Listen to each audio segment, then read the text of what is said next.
Good morning, Grizzlies. I'm Witkop. And I'm Andrew. Stay tuned for announcements from Club News, Grizzly Poll Day, and the Harbor. Live from Golden Valley, GVTV starts now.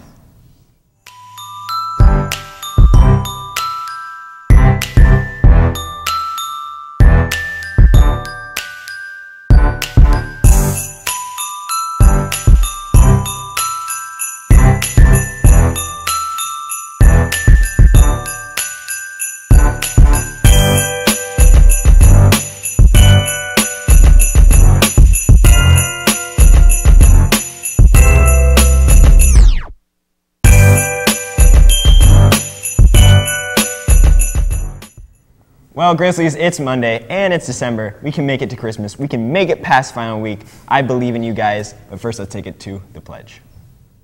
Please stand. I pledge allegiance to the flag of the United States of America and to the republic for which it stands, one nation, under God, indivisible, with liberty and justice for all. Well, Andrew, how was your weekend? You know, my weekend is actually pretty fantastic. Got to stay home, do some homework, spend some time with family. How was yours? Well, it was tiring. I had to do a lot of homework on the computer. Ooh, you know, you're in luck, actually. So, what do you know about coding? Well, nothing that sounds too complicated. Well, with the Hour of Code, which is this week, you can learn how to code in just a few lunch periods. In fact, Ilva Salazar gathered some more information, so let's take a look. The Hour of Code is an event dedicated to teaching the art of coding to fellow students that enjoy it. Here's the AP Computer Science teacher and a student to tell us more about it. Hey Grizzlies, Mr. Perkins here. I want to make sure to invite you to Hour of Code, December 4th, 5th, 6th, and 7th. We're going to host some coding activities in the library. It's going to be a ton of fun. We've got some cool prizes to give away, codable name tags, codable shirts, some fans that you can code. It's going to be a great time. Everybody should learn how to code. It's the future. Every job is going to have a computer that you have to know. Be there at Hour of Code. The Hour of Code activities will be going on at lunch Monday through Thursday, December 4th through 7th. You have to come. Prizes will be given out. There's going to be a raffle. Everyone is totally entitled to win. It's just completely random. You can totally come Monday through Thursday, December 4th through 7th. So remember, Grizzlies, come by at lunch December 4th through 7th to be a part of the amazing Hour of Code. Don't forget to bring a friend, by the way. For GVTV, I'm Elvis Salazar. Let's take it back to the studio. Thank you, Elvis, for that wonderful information. Remember, the Hour of Code is this week from Monday through Thursday. You're going to make sure to check it out. When are we going to check it out? Oh, yeah, we are. Now, attention all Grizzlies boys and girls track tryouts are scheduled for December 8th at 3:15. See you there.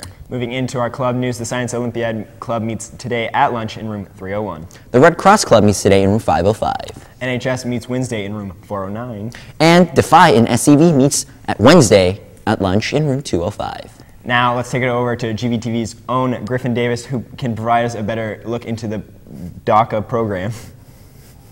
Introduced as an executive order in 2012 under President Barack Obama, DACA stands for the Deferred Actions for Child Arrival. This executive order allowed young people who were brought to the United States illegally as children to remain in the country under legal status. Applicants to the program had to first meet strict criteria that included being under the age of 31 years old as of June 15, 2012, be under 16 years old before they came to the U.S., have no criminal histories, and are in school or have graduated, as well as they do not pose a threat to the national security. Then, the DACA recipients could then live and work legally in the U.S. for renewable 2-year periods. However, back in September, the Trump administration announced that they were rescinding the DACA program following pressure from a group of Republican state officials that were set to sue over its constitutionality. There is now an ongoing 6-month period before the federal government will change DACA recipients' status. The waiting period was intended to give Congress enough time to replace the program with permanent legislation. However, if Congress is not able to pass legislation, DACA recipients will lose their legal status and could face deportation starting on March 5th of next year. Reporting for GVTV, I'm Griffin Davis. Thank you, Griffin. That was wonderful. If you want more information on DACA, make sure to check out the news. Now, moving into our Grizzly Poll Day, we want to know if you think DACA should be rescinded or if you think the program should stay. Remember to vote on our Twitter at GVTV_news, and the results will be announced on Friday's show. Also, remember to donate to the Michael Hoffman Toy Drive. The last day for donations is this Friday. Donation boxes are located in English classrooms. Don't wait, just donate and be the Christmas miracle for a child in need. And sadly, we have just reached the end of our show. For the entire crew of GVTV, my co-host Grant Witkop, I'm Andrew O. Have a great day. And remember, today there's a harbor after the show, so stay tuned for that.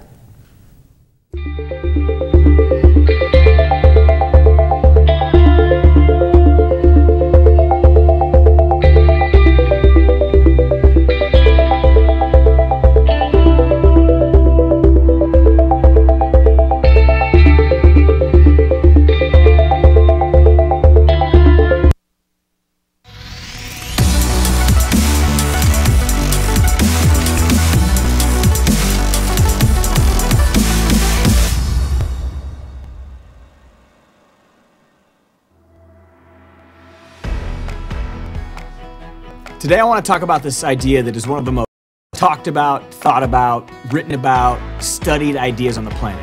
And that's this idea of leadership. It doesn't matter if I'm talking to high school students, if I'm teaching a college class, if I'm working with a business somewhere. People ask me the same thing all the time. How do I